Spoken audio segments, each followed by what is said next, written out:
Assalamualaikum warahmatullahi wabarakatuh. Ketemu lagi dengan saya, mahasiswa Universitas Mulia, nama Dudi Pratama, nomor induk mahasiswa 2011116. Pada kesempatan ini saya akan membahas tentang konsep public speaking yang efektif. Pengertian dan metode public speaking secara umum dapat diartikan sebagai komunikasi lisan, baik yang dilakukan secara bertatap muka kepada umum ataupun terhadap sekelompok orang tertentu. Berbicara di depan umum itu sendiri tidak melulu dalam bentuk kita mengisi acara workshop ataupun seminar. Saat kita melakukan presentasi ini, itu pun juga termasuk dalam berbicara di depan umum atau public speaking tadi. Ada pengertian dan metode public speaking dapat pula diartikan sebagai seni berbicara atau seni berpidato. Public speaking itu terdiri itu sendiri sudah berkembang sejak abad sebelum Masehi.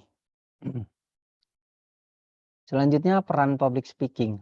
Ada beberapa hal penting yang menjadi peran dari public speaking yang dilakukan oleh seseorang di masyarakat, yaitu sebagai berikut.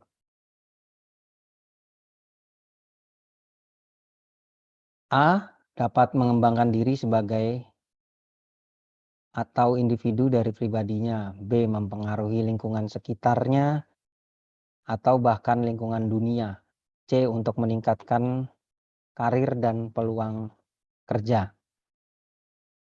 Nah, itulah ada beberapa peran penting dalam public speaking yang bisa kamu pahami atau kita pahami sebelum terjun langsung. Selanjutnya ada langkah-langkah berbicara efektif dalam public speaking. Ada 3 cara agar hasil presentasi kamu supaya menjadi efektif. 1 ada to the point, 2 short, dan 3 verbal. Saya akan coba menjelaskan tentang yang poin pertama, to the point. Ada contoh pada saat itu Bapak Tantowi Yahya yang kita kenal saat mengajar tema task effectively dan efficiently. Berkata, jika Anda dapat berkomunikasi ide Anda dalam 8 kata, lantas buat apa Anda menyampaikan dengan 20 kata? Maksudnya cara berbicara efektif adalah kemampuan kita yang menyampaikan hal penting dalam bahasa lainnya. Presentasi efektif mengutarakan pokok-pokok bahasa atau inti sari yang akan disampaikan. Tapi bukan berarti selain dari inti utama ide yang kita sampaikan menjadi tidak penting. Tidak, bukan itu maksud saya.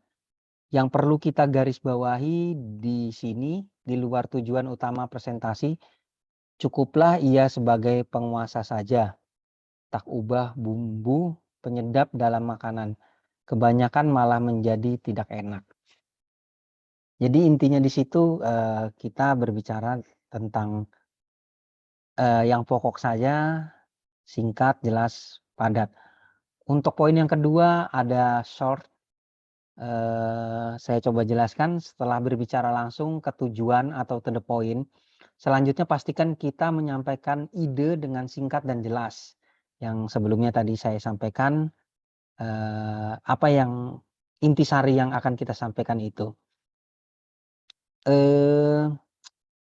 Buktinya adalah silakan Anda mencoba membaca sampai tuntas. Di akhir tulisan saya berjanji akan memberi contoh kepada Anda bahwa pesan yang singkat hampir tidak pernah dikomplain.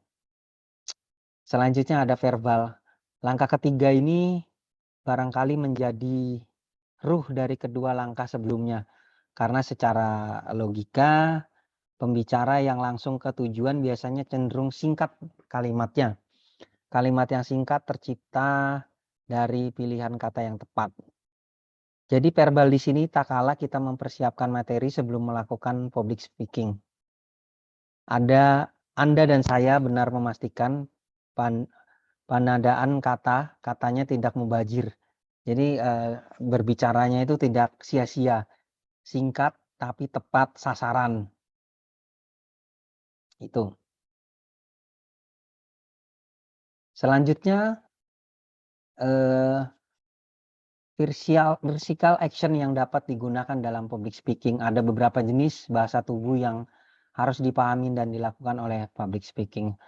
Yang pertama ada gerak isyarat, ekspresi wajah, suara, atur pernapasan, eye contact atau pandangan mata yang tertuju langsung, moments, tunjuk diri ketika mengucapkan kalimat positif, memahami ekspresi wajah, dan yang terakhir selalu mengevaluasi diri.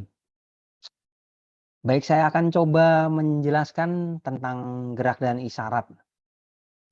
Jadi untuk gerak dan isyarat itu ada formula khusus yang mudah diingat, yaitu NOTS, natural, often, defense, and strong.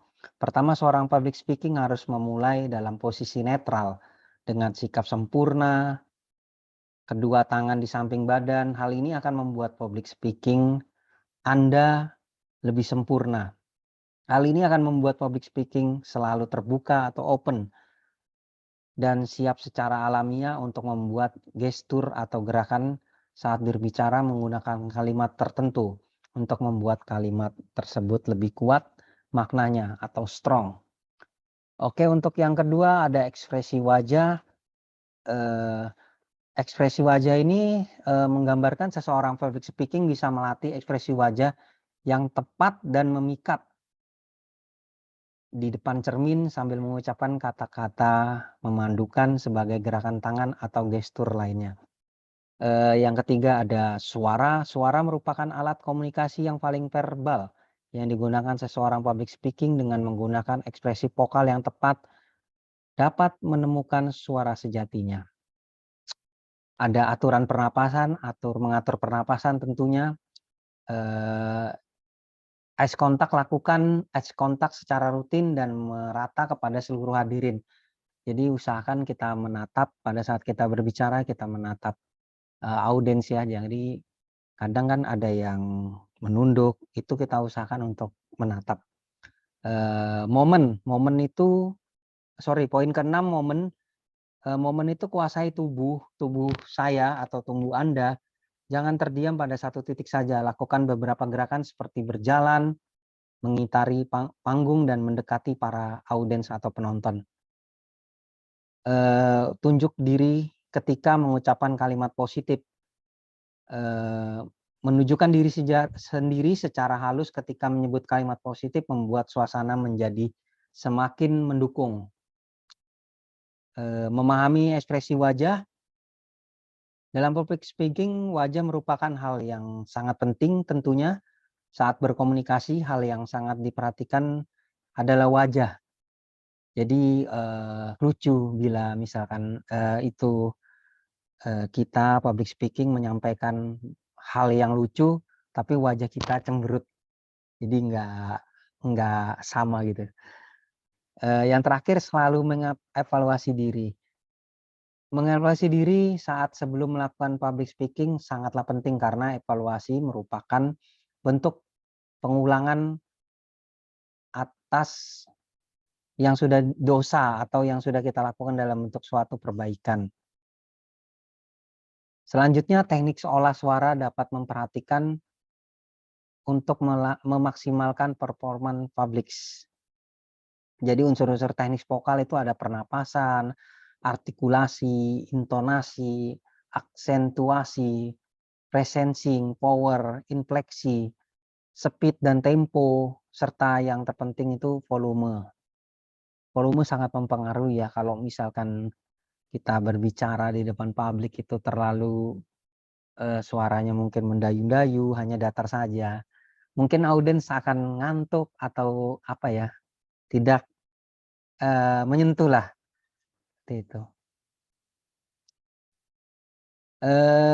Baik, itu yang dapat saya sampaikan tentang presentasi ini. Semoga tentunya bisa bermanfaat bagi khalayak ramai atau diri saya sendiri. Terima kasih, itu yang dapat kami sampaikan. Assalamualaikum warahmatullahi wabarakatuh.